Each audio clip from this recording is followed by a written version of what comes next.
ഞാൻ ഉറക്കത്തിൽ നിന്ന് എഴുന്നേറ്റു. എപ്പോഴാ ഉറക്കത്തേക്ക് വീണേന്നൊന്നും എനിക്ക് ഓർമ്മയില്ല. ബെഡിലൊക്കെ വന്നു എന്ന് പോലും എനിക്ക് ഓർമ്മയില്ല. പക്ഷെ ഇപ്പൊ ഞാൻ അവേക്കാണ്. ചെവിയിൽ എവിടെയോ ഒരു മൂളലൊക്കെ കേൾക്കുന്നുണ്ട്. ഈ ബോംബൊക്കെ പൊട്ടിയാ കേൾക്കുന്ന പോലത്തെ ഒരു ശബ്ദം. എന്റെ തലയ്ക്കുള്ളിൽ എവിടെയോ ആണത്. ഇന്നലെ നൈറ്റ് നല്ല റഫായിരുന്നു. സത്യം പറഞ്ഞാ ഇന്നലത്തെ കാര്യമൊന്നുമല്ല. ഒരുപാട് നാളത്തെ കാര്യം എനിക്ക് ഓർമ്മയില്ല. One hell of a night എന്ന് ഞാൻ കരുതി. ഞാൻ ബെഡിൽ നിന്ന് എഴുന്നേറ്റ് കാല് തറയെ വെച്ചു. ബെഡ്റൂമിലെ ടൈല് നല്ല കോൾഡായിരുന്നു. കൈകൊണ്ട് മുഖമൊക്കെ തുടച്ചു. ഇന്നലെ അടിച്ചെന്റെ ഹാങ് ഓവർ ഒക്കെ ഒന്ന് മാറ്റിയെടുക്കാൻ ഞാൻ ട്രൈ ചെയ്തു. വിൻഡോയിലൂടെ പുറത്തേക്ക് നോക്കിയപ്പോൾ നല്ല ഗ്ലൂമി ആയിട്ടുള്ള ഒരു ആകാശം. എന്റെ പ്രോപ്പർട്ടിയിലുള്ള മരങ്ങളുടെ ഇലയൊക്കെ പൊഴിഞ്ഞു കിടക്കുക. കൂടെ ഒരു ലൈറ്റ് ആയിട്ടുള്ള ഒരു മഴ. ഇത് ഫോൾ സീസൺ ആണോ? എനിക്ക് സത്യം പറഞ്ഞ ഓർമ്മയില്ല. സത്യം, ഇനി ഞാൻ കുടിക്കില്ല എന്ന് ഞാൻ എന്നോട് തന്നെ പ്രോമിസ് ചെയ്തു. ഇതിപ്പോ ഒരു 100ാമത്തെ തവണയായിരിക്കും ഞാൻ എന്നോട് തന്നെ ഈ പ്രോമിസ് ചെയ്യുന്നത്. ബെഡിൽ നിന്ന് എഴുന്നേറ്റ് ഹാൾവേയിലൂടെ നടന്ന് ഞാൻ സ്റ്റെയർകേസ് വഴി താഴെ ഇറങ്ങി. എപ്പോഴത്തെയും പോലെ മുകളിലുള്ള 3 സ്റ്റെപ്പുകളും എന്റെ വെയിറ്റ് കാരണം ക്രീക്ക് എന്നൊരു സൗണ്ട് ഉണ്ടാക്കി. സ്റ്റേഴ്സിന് താഴേക്ക് വരുമ്പോ എൻട്രി വേയിലുള്ള വിൻഡോയിലൂടെ ഞാൻ പുറത്തേക്ക് നോക്കി. മഴക്കാലം നല്ല ഹെവിയാണ്. ഇത് കുറെ നേരം നിൽക്കാൻ ചാൻസ് ഉണ്ട്. ഇന്നെന്തായാലും ഞാൻ വർക്കിന് പോകുന്നില്ല. അല്ല, എനിക്കിന്ന് വർക്കുണ്ടോ? ഇന്ന് വീക്കെൻഡ് അല്ലേ? ഞാൻ തലയൊന്ന് കുലുക്കി ദൈവത്തിനോടും ആ പൊള്ളയായ പ്രോമിസ് കൊടുത്തു. ഇന്നത്തെ ദിവസം ഇന്നലെ രാത്രിയേക്കാൾ മോശമായിരിക്കും എനിക്ക് തോന്നുന്നു. കിച്ചണിൽ ഒരു ഡിജിറ്റൽ ക്ലോക്ക് ഉണ്ട്. ഞാൻ ഒന്ന് സ്റ്റംബിൾ ചെയ്ത് കിച്ചണിലെത്തിയിട്ട് സമയം നോക്കി. സിക്ക് ലീവ് കൊടുക്കണോ വേണ്ടയോ എന്ന് അറിയാലോ. ക്ലോക്കിൽ 9 AM. ഇന്ന് വീക്ക് ഡേ ആണെങ്കിൽ ഞാൻ ഓഫീസിലേക്ക് ലേറ്റ് ആണ്. പക്ഷേ ഇന്ന് സൺഡേ ആണ്. നല്ല കാര്യം. സോഫയിൽ കിടന്ന് ഒന്ന് റിലാക്സ് ചെയ്യും. ഞാൻ ഭയങ്കര ടയേർഡായിരുന്നു. ആ കൗച്ച് എന്നെ വിളിക്കുന്ന പോലെ എനിക്ക് തോന്നിയത്. കിച്ചണിൽ നിന്ന് ലിവിംഗ് റൂമിലെത്തി. അവിടെയും ഈ ഹാർഡ്വുഡ് ഫ്ലോർ നല്ല കോൾഡ് ആയിരുന്നു.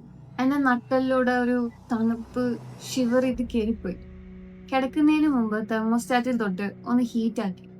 സോഫയുടെ ബാക്കിലിരിക്കുന്ന പുതപ്പെടുത്ത് ഞാൻ അതിൽ കിടന്നു. പഴയ ലെതർ കൗച്ചിന്റെ സൗണ്ട് കേട്ടു. ഹീറ്റ് ഓൺ ആയപ്പോൾ തെർമോസ്റ്റാറ്റിന്റെ ആ ഫെമിലിയർ ആയിട്ടുള്ള ഒരു ക്ലിക്ക് സൗണ്ടും കേട്ടു. ബ്ലാങ്കറ്റ് നല്ല ടൈറ്റ് ആയി പൊതിഞ്ഞ് ഞാൻ കിടന്ന് ഉറങ്ങാൻ നോക്കി. ബ്ലാങ്കറ്റ് നല്ല ടൈറ്റ് ആയി പൊതിഞ്ഞ് ഞാൻ കണ്ണടച്ചു. ഒരു ലേറ്റ് മോർണിംഗ് നാപ്പ് എടുത്താൽ ഈ ഹാങ് ഓവർ ഒക്കെ മാറിക്കോളും. പക്ഷെ അപ്പോ തന്നെ ഒരു വിസ്പറിങ് തുടങ്ങി. ഞാൻ ഞെട്ടി എണീറ്റ് ബ്ലാങ്കറ്റ് മാറ്റി. ഞാൻ റൂം മുഴുവൻ സ്കാൻ ചെയ്ത് നോക്കി. ഞാൻ മാത്രമേ അവിടെ ഉള്ളൂ. അപ്സ്റ്റേഴ്സ് ബാത്റൂമിലെ ഫാൻ വർക്ക് ചെയ്യുന്നുണ്ട്. ഞാനിനി അത് ഓഫ് ചെയ്യാൻ മറന്നതാണോ? അതോ ഇന്ന് രാവിലെ ഞാൻ ബാത്റൂമിൽ പോയിരുന്നു? ഞാൻ കിച്ചണിലൂടെ നല്ല സൈലന്റ് ആയി ചെന്ന് കോർണറിൽ എത്തി നോക്കി. സ്റ്റെയർ കേസിലേക്ക് നോക്കിയപ്പോൾ ബാത്റൂം ലൈറ്റ് ഓൺ ആണ്. എക്സോസ്റ്റ് ഫാനും വർക്ക് ചെയ്യുന്നുണ്ട്. ഇന്നലത്തെ പാർട്ടി കഴിഞ്ഞ് വന്ന് സ്മെല്ല് പോകാൻ വേണ്ടി ഞാൻ ഓൺ ആക്കിയിട്ടതായിരിക്കും. പക്ഷെ വീണ്ടും ആ വിസ്പറിങ് കേൾക്കുന്നുണ്ട്. അതും ബാത്റൂമിന്റെ ഉള്ളിൽ നിന്ന്. ഇനി പതുക്കെ പോകാനൊന്നും പറ്റില്ല. ഞാൻ വേഗത്തിൽ ആ സ്റ്റെപ്പിലൂടെ ഓടിക്കയറി. ആ 3 സ്റ്റെപ്പ് എപ്പോഴത്തെയും പോലെ സൗണ്ട് ഉണ്ടാക്കി. ബാത്റൂമിലേക്ക് ഞാൻ ഇടിച്ചു കയറി. ആരെങ്കിലും അവിടെ കണ്ട അടിച്ച് ശരിയാക്കാന്ന് ഞാൻ വിചാരിച്ചു. പക്ഷെ ബാത്റൂം എംപ്റ്റിയാണ്. ആ വിസ്പറിങ്ങും നിന്നു.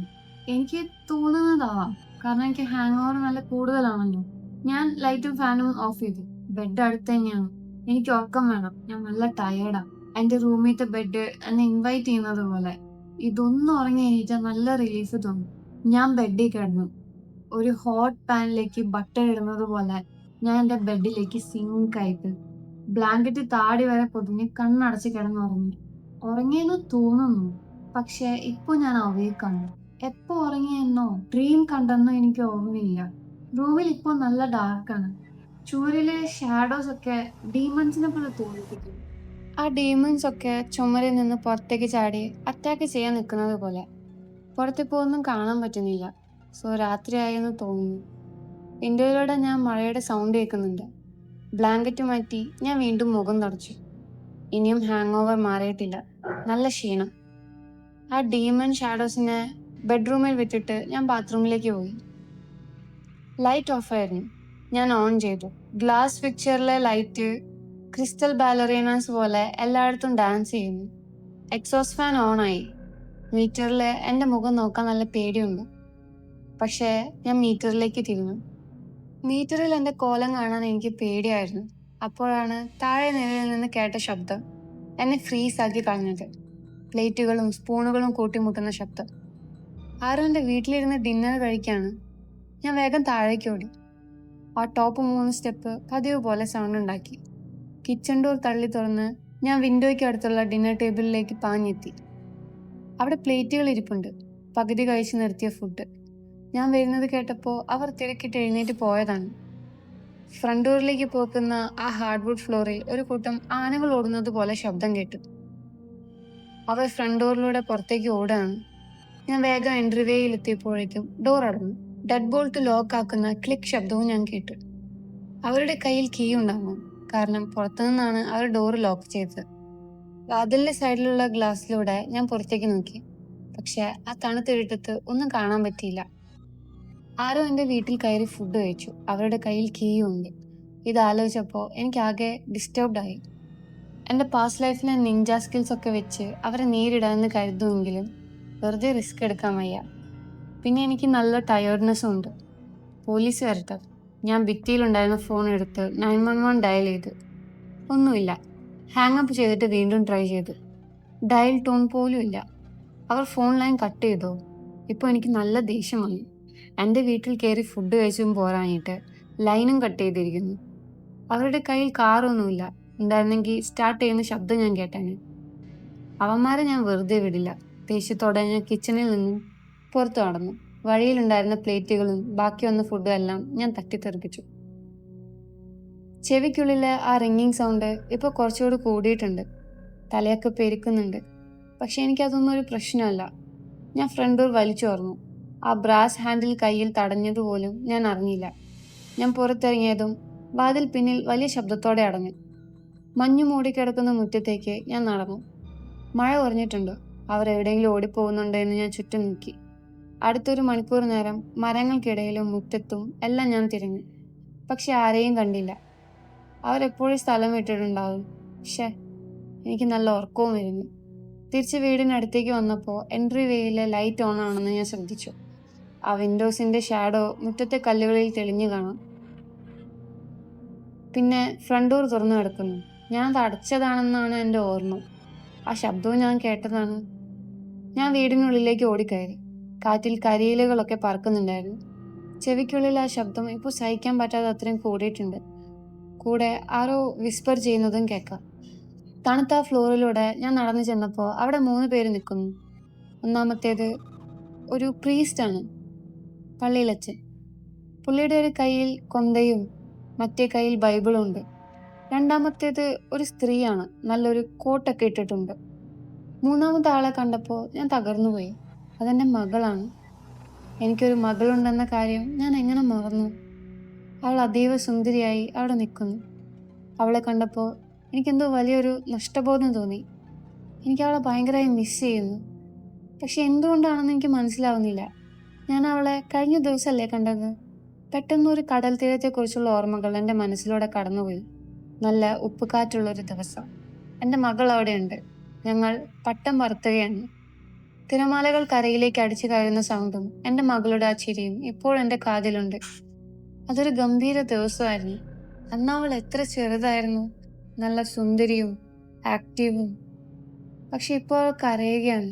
അവൾ കൈകൾ കൊണ്ട് വായ പൊത്തിപ്പിടിച്ച് ആ ഇൻ്റർവ്യൂയിൽ ചുറ്റും നോക്കുന്നു. ഒരു നിമിഷം അവൾ എന്നെ നോക്കിയെങ്കിലും പെട്ടെന്ന് തന്നെ അവളുടെ നോട്ടം മറ്റെങ്ങോട്ടും മാറി. അവൾ ആരെയാണ് നോക്കുന്നത്? എന്നാൽ ആ കോട്ടിട്ട സ്ത്രീ എന്നെ തന്നെയാണ് നോക്കുന്നത്. അവരാ പ്രീസ്റ്റിന്റെ തോളിൽ തട്ടി തലയാട്ടി ഒന്ന് പുഞ്ചിരിച്ചു. അതോടെ ആ പ്രീസ്റ്റ് ആ കൊന്ത വീശുന്നത് നിർത്തിയിട്ട് സൈലൻ്റായി. എന്നിട്ട് എൻ്റെ മകളെ ആശ്വസിപ്പിക്കാൻ എന്ന വണ്ണം അവളെ ചേർത്ത് പിടിച്ചു. അദ്ദേഹം ഇവിടെയുണ്ട്, ആ സ്ത്രീ പറഞ്ഞു. എൻ്റെ മകൾ പിങ്ങി പൊട്ടിക്കറഞ്ഞു. അപ്പോൾ എൻ്റെ ചെവിയിലെ ആ സൗണ്ട് ഒന്നും കൂടെ കൂടി. അദ്ദേഹത്തിന് നല്ല കൺഫ്യൂഷനും ദേഷ്യമുണ്ട്. പുള്ളിക്കൊന്നും മനസ്സിലാകുന്നില്ല. അവർ തുടർന്നു. എൻ്റെ മകൾ കരച്ചിൽ അടക്കി പിടിക്കാൻ ശ്രമിക്കുന്നുണ്ട്. അദ്ദേഹത്തിന് ഞാൻ പറയുന്നത് കേൾക്കാമോ? പുള്ളി എന്താണ് പറയുന്നത്? അവൾ ആ സ്ത്രീയോട് ചോദിച്ചു. ആ സ്ത്രീ തലയാട്ടി. അങ്ങനെയല്ല കാര്യങ്ങൾ. നീ പറയുന്നത് അദ്ദേഹത്തിന് കേൾക്കാം, പക്ഷെ പുള്ളി പറയുന്നത് എനിക്ക് കേൾക്കാൻ പറ്റില്ല. എനിക്ക് ഇമോഷൻസും ഫീലിങ്സും മാത്രമേ മനസ്സിലാകൂ. നിനക്ക് സംസാരിക്കാം. എൻ്റെ കുഞ്ഞു മകൾ അല്ല, അവളിപ്പോൾ വലിയൊരു സ്ത്രീയായി മാറിയിരിക്കുന്നു എന്ന് ഞാൻ തിരിച്ചറിഞ്ഞു. അവൾ കണ്ണീര് തുടച്ച് ഒന്ന് ചിരിക്കാൻ ശ്രമിച്ചു. ഞാനും ചിരിച്ചു. കാരണം അവൾ എന്നെയാണ് നോക്കുന്നത് എന്നാണ് അവളുടെ വിചാരം. പക്ഷെ അവളുടെ നോട്ടം എൻ്റെ ഇടതുവശത്തേക്കാണ്. എന്തുകൊണ്ടാണ് അവർക്ക് എന്നെ നോക്കാൻ പറ്റാത്തത്? ഞാൻ അവരുടെ തൊട്ടുമുന്നിൽ തന്നെയല്ലേ നിൽക്കുന്നത്. ഡാഡി, ഇനി ഡാഡിക്ക് പോവാം. ഞങ്ങൾ ഇവിടെ ഓക്കെ ആയിരിക്കും. ഞാനും മമ്മിയും ഡാഡി ഒരുപാട് സ്നേഹിക്കുന്നുണ്ട്, ഒരുപാട് മിസ്സും ചെയ്യുന്നുണ്ട്. പക്ഷെ ഇനി ഡാഡിക്ക് പോവാം, അതായിരിക്കും നല്ലത്. അവൾ ആ പഴയ ചിരി ചിരിച്ചു. പേടിക്കണ്ട, മമ്മിയെ കൊണ്ട് ഞാൻ ഈ വീട് വിപ്പിക്കില്ല. ഡാഡിക്ക് ഈ വീട് എത്രത്തോളം ഇഷ്ടമാണെന്ന് എനിക്കറിയാം. എൻ്റെ ചെവിയിലെ ശബ്ദം ഇപ്പോൾ സഹിക്കാൻ പറ്റാത്തത്ര കൂടിയിട്ടുണ്ട്. പക്ഷെ അതെനിക്ക് പ്രശ്നമല്ല. എന്തിനാണ് ഇവൾ എന്നോട് ഇങ്ങനെ സംസാരിക്കുന്നത്? എന്തിനാ എന്നോട് ഇവിടുന്ന് പോവാൻ പറയുന്നത്? എന്റെ ഓർമ്മയിലുള്ള 10 വയസ്സുകാരി എവിടെ പോയി? ദേഷ്യം സഹിക്കാൻ വയ്യാതെ ഞാൻ ഇവളോട് ഇതെല്ലാം ഉച്ചത്തിൽ ചോദിക്കാൻ തുടങ്ങി. തലവേദന എടുക്കുന്നുണ്ടെങ്കിൽ ഞാൻ ഉച്ചത്തിൽ നിലവിളിച്ച് ചോദിച്ചു. ആ സ്ത്രീ വീണ്ടും എന്റെ മകളെ നോക്കി. അയാൾക്ക് നല്ല ദേഷ്യമുണ്ട്. അയാൾ നിന്നോട് അലറി വിളിക്കുകയാണ്. വാക്കുകൾ എനിക്ക് മനസ്സിലാവുന്നില്ല. പക്ഷെ നീ എന്തുകൊണ്ടാണ് ഇതൊക്കെ അയാളോട് പറയുന്നത് എന്ന് ആൾക്ക് മനസ്സിലാവുന്നില്ല. ഡാഡി ഭയങ്കര കൺഫ്യൂഷനിലാണ്. ഈ ലൈഫിൽ നിന്ന് മാറിപ്പോവാനുള്ള സമയമായി എന്ന് പുള്ളിക്ക് മനസ്സിലായിട്ടില്ല. എന്താ അവൾ പറഞ്ഞത്? ഞാൻ അലറുന്നത് നിർത്തി കൈകൾ താഴ്ത്തി. ചെവിയിലുള്ള ആ ഒരു ഇരച്ചിൽ മാറി. ഇപ്പൊ നല്ല സംഗീതം പോലെയുള്ള ഒരു ടോൺ കേൾക്കാൻ തുടങ്ങി. മാറിപ്പോകാൻ സമയമായി എന്ന് പറഞ്ഞ എന്താണ് അർത്ഥം? എന്റെ മകൾ വീണ്ടും ചിരിച്ചു. ഡാഡി, ഞങ്ങൾ നിങ്ങളെ സ്നേഹിക്കുന്നു. ഇനി പോകാൻ സമയമായി. മമ്മിയെയും എന്നെയും ഇങ്ങനെ പേടിപ്പിക്കരുത്. ഞങ്ങൾ സേഫ് ആണോ എന്ന് ഉറപ്പാക്കാൻ കൂടെ നിന്നതിന് നന്ദി. പക്ഷെ ഇനി ഡാഡി പോകണം. പെട്ടെന്ന് കിച്ചണിന്റെ ഭാഗത്ത് നിന്ന് ഞാൻ ഇതുവരെ കാണാത്ത ഒരു വലിയ വെളിച്ചം വന്നു. നല്ല ശുദ്ധമായ, എന്നെ സ്വാഗതം ചെയ്യുന്നൊരു വെളിച്ചം. ആ മ്യൂസിക് ഇപ്പോ വലിയ ശബ്ദത്തിൽ കേൾക്കുന്നുണ്ട്. എനിക്ക് വേദനയില്ല, പകരം ഇപ്പോ അവിടേക്ക് പോകാൻ ഒരു അട്രാക്ഷനാണ്. മുന്നിൽ നിൽക്കുന്ന ആ 3 പേരെ ഞാൻ നോക്കി. അവരെ വെളിച്ചം കാണുന്നില്ല. ഞാൻ വെളിച്ചത്തിന്റെ അടുത്തേക്ക് നടക്കാൻ തുടങ്ങി. ആ സ്ത്രീ എന്റെ മകളുടെ തോളത്ത് തട്ടി, എന്നിട്ട് തലയാട്ടി. എനിക്ക് മനസ്സിലായില്ലെങ്കിലും അവിടെ എന്താണ് സംഭവിക്കുന്നത് എന്ന് അവർക്കറിയാം. ആ വെളിച്ചം എന്നെ പൊതിഞ്ഞു, ഒരു ടണൽ പോലെ തെളിച്ചു. ടണലിലേക്ക് കയറുന്നതിന് മുമ്പ് ഞാൻ അവസാനമായി എന്റെ മകളെ ഒന്ന് തിരിഞ്ഞു നോക്കി. ശബ്ദമൊന്നും പുറത്തു വന്നില്ലെങ്കിൽ ഞാൻ ഐ ലവ് യു എന്ന് പറഞ്ഞു. ആ സ്ത്രീ അവന്റെ മകളുടെ ചെവിയിൽ മന്ത്രിച്ചു. അവളൊന്ന് പോസ് ചെയ്തു, എന്നിട്ട് പറഞ്ഞു I love you too dad. ഞാൻ ആ ടണലിലേക്ക് നടന്നു. ആ വെളിച്ചം എന്നെ എങ്ങോട്ടോ കൊണ്ടുപോയി. ആ ടണൽ അത്ര നീളമുള്ള ഒന്നായിരുന്നില്ല. അതിന്റെ അറ്റത്തെത്തിയപ്പോ വെളിച്ചത്തിനൊരു മാറ്റം വന്നു. അവിടെ എനിക്ക് ആ ഉപ്പുകാറ്റിന്റെ മണം കിട്ടുന്നുണ്ട്. കടൽ തിരമാലകളുടെ ശബ്ദം കേൾക്കും. എന്റെ ആ കുഞ്ഞു മകൾ അവിടെ ചിരിച്ചുകൊണ്ട് ഓടുന്നു.